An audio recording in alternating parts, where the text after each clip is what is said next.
The state of Meghalaya has started its 50 years of celebration on 21st of January 2022. The Meghalayan is going to different locations across the state to bring you stories, opinions and views from 3 different generations of people on who are we at 50. In the first episode, we spoke to the citizens who have lived prior to the statehood. In the second episode, we spoke to the citizens who basically grew up with the state. Today, we are here at Northeastern Hill University campus to speak to the third generation of people, the youth, and learn their views and opinions on who are we at 50.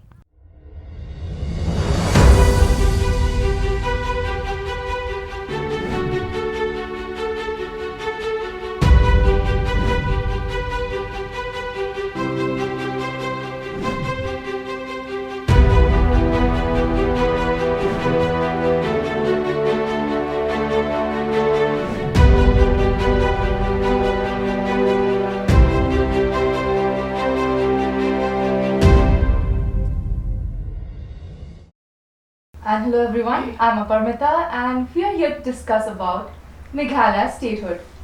We know that Meghalaya is completing its 50 years of journey and it has been quite an interesting journey to say.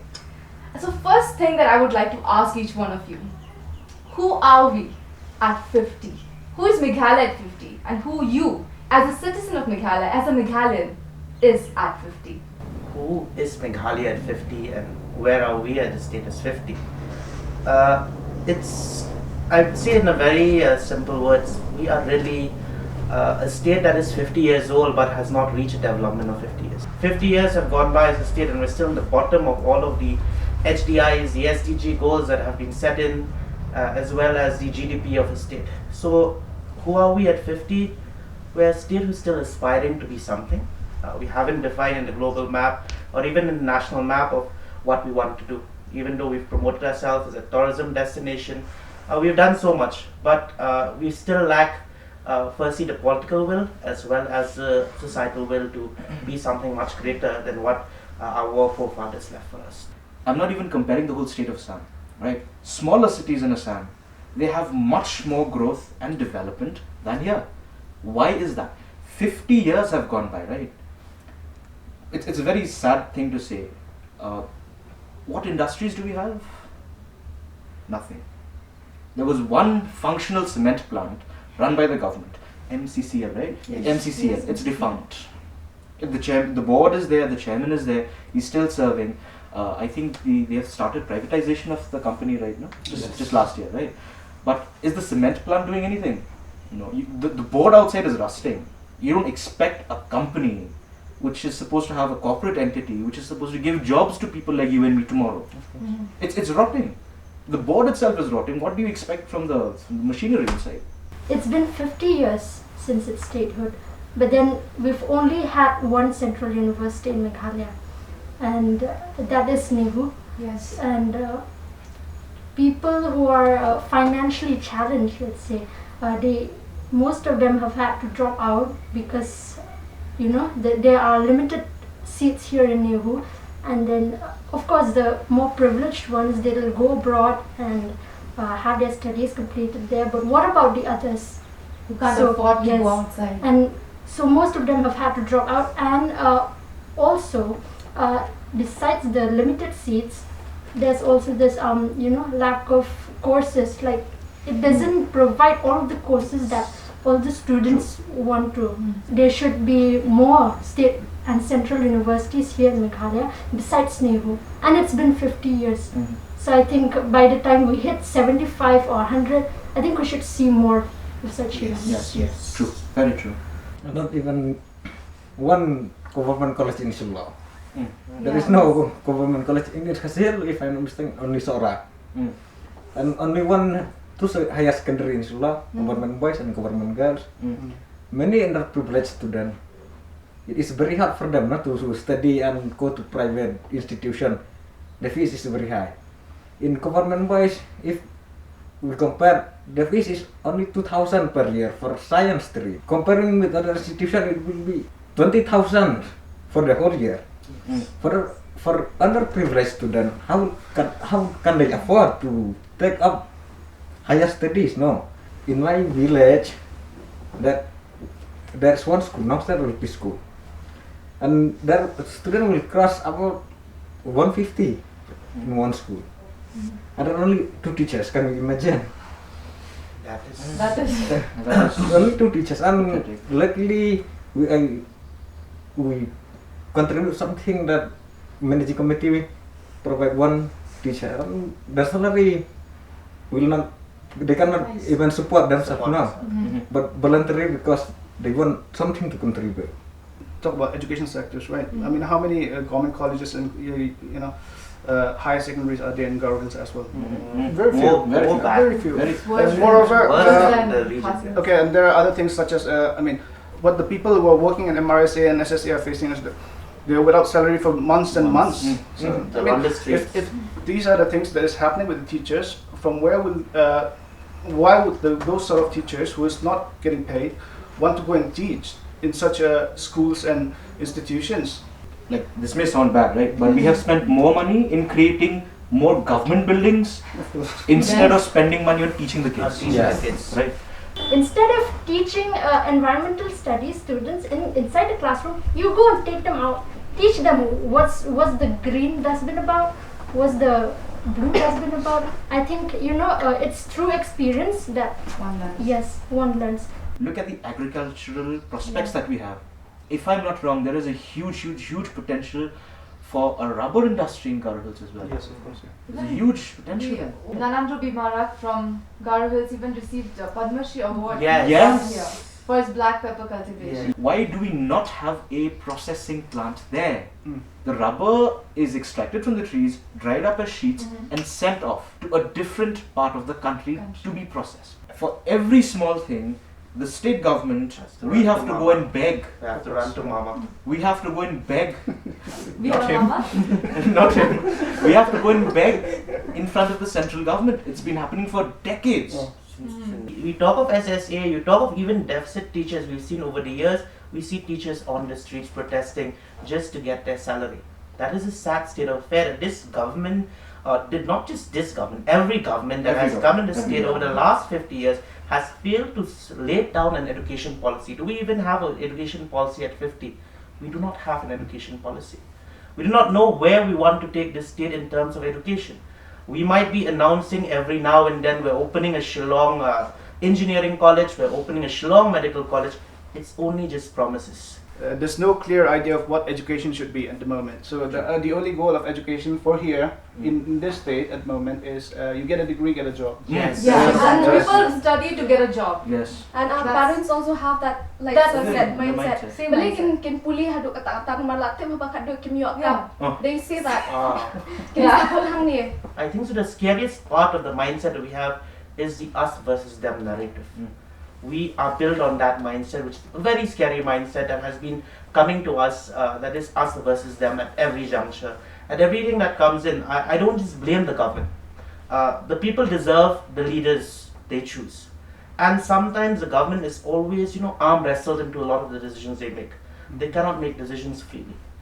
You look at Nehu, for example, you can understand how difficult it was for Nehu just to appoint a VC, a Yes. vice chancellor, because the government, everyone was being arm wrestled. So it's time up for our society, all the 3 communities, to really look forward to the future.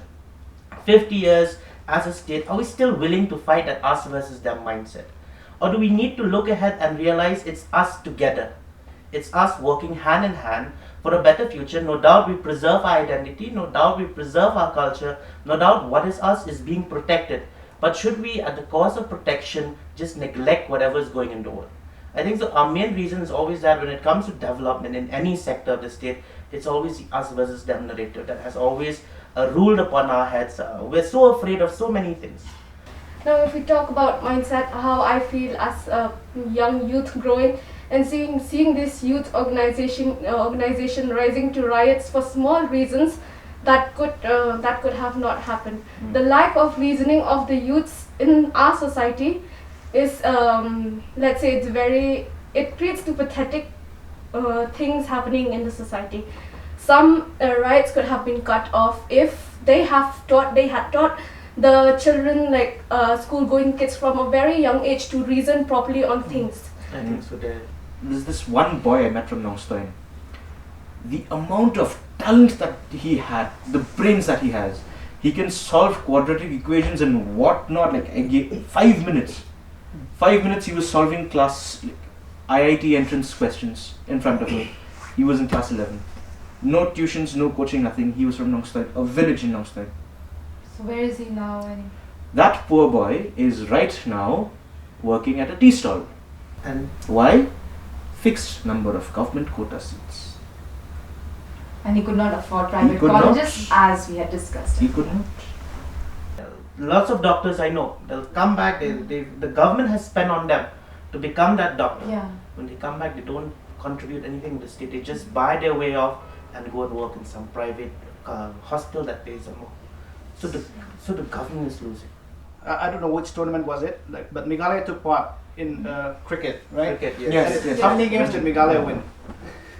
I think at the most they must have won like 2 games of all the games they played, and they got knocked out. Assam comparatively are doing much better than Meghalaya.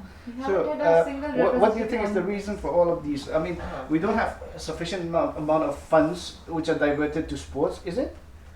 It's a very funny thing. Since we brought sports, where are we at 50 in terms of sports? We talk before let's discuss that. We have 0 Olympians after 50. Exactly.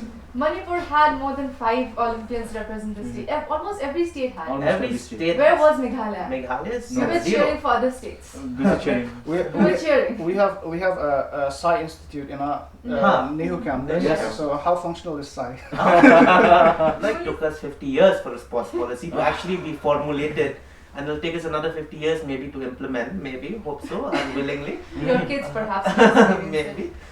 So the point is, where are we at sports? Firstly, at the very beginning, Meghalaya was a very promising state in sports, but there was never any support from the terms of the government. Then that led to parents never supporting their children. Talk of sports, look at JN Stadium. It's supposed to be the #1 stadium in the state. It doesn't even have what it needs to have basic amenities for you to be ready for a sport, to actually train properly. You're talking about amenities, the grill is broken from The grill is broken. Yes. What we feel as a society is that they will do it, let them do it. So, and the ones who opposes the things like the railway thing that we've been talking about, it's always, again, those who do not get the logical reasoning in the first place. Yeah. So apart from the bad and the ugly that the state has witnessed, 50 years young state of Meghalaya that has witnessed, we also have many other things. We have crossed many milestones Yes. and have made memorable moments. Yes. We have many budding entrepreneurs. We have made a name in the field of art. Yes. So perhaps we could talk about that as well. It's quite instinctive and it's inborn.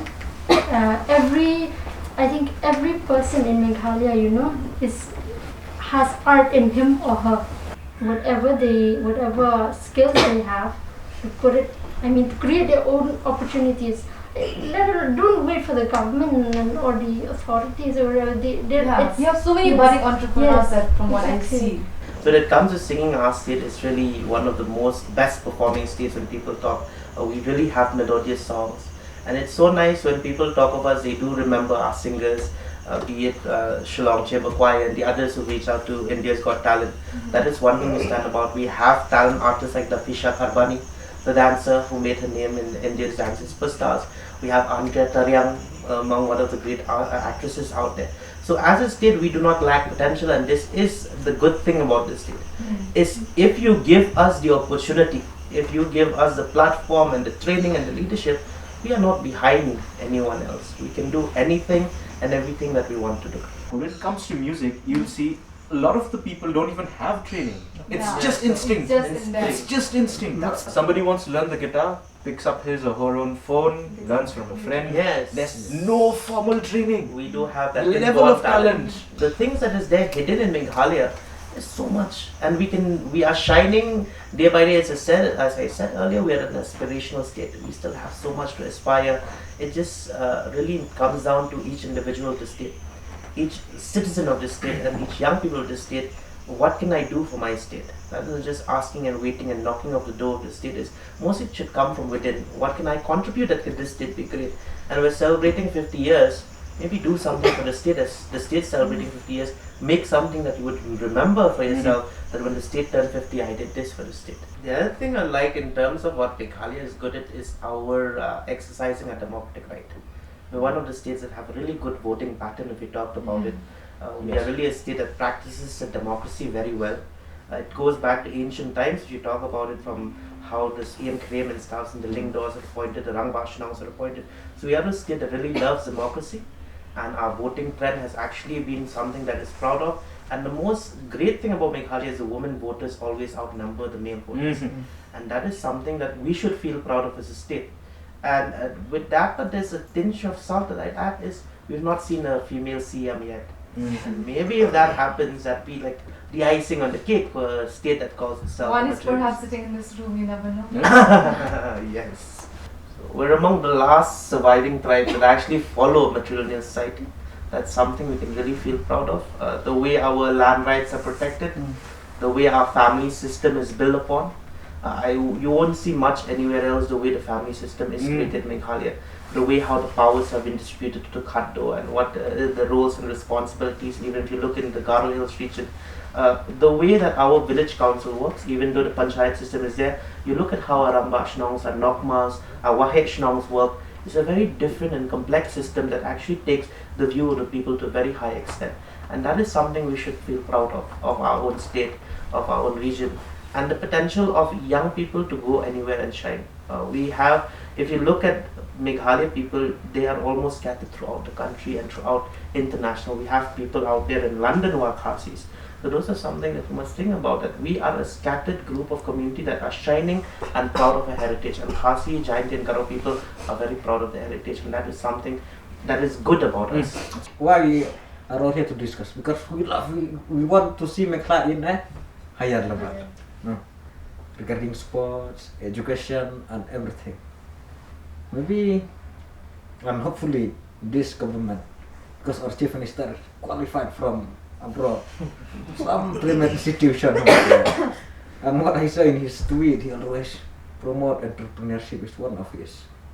I don't know how much, but I hope that will improve in health, in education, employment, and Everything. everything. Everything. Yes, everything. In these 30 years, 3 decades that I've lived, my mom used to tell me about stories about how before I was born, there used to be some communal riots and things like that within our states. And living these 30 years, I haven't seen much of those stories re-emerging. And so I mean, it's something Meghalaya as a state should be proud that, like, despite all the differences that we have, I mean, we're still in harmony. We live together. I mean, of course, there are little conflicts that emerge sometimes, but not something that can't be solved from within us. And we should strive to do the same in future. Maybe at some stage where we as a collective of individuals can somehow provide a platform, an opportunity for people who have the potential but cannot express it. We have so much to look back at. As a state, we've mentioned that we are one of the most peaceful states, which I want to mention. At least in the northeast region, we're one of the most peaceful states. The 2000 era terrorism is not more anymore. And as a state, it really comes down to us right now. Because Meghalaya at 75 and Meghalaya at 100 will depend on the young people at the age group of 15 to 30.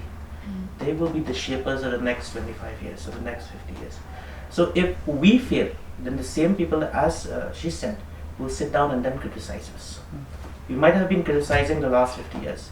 But if young people today at home, maybe watching this conversation of us, do realize that they have a responsibility. They need to feel proud, first off, that they are citizens of this great state, and this great state is there for them, and they are there for the state, and they must use their talent for the benefit of the state. And most importantly, it should stop being just me.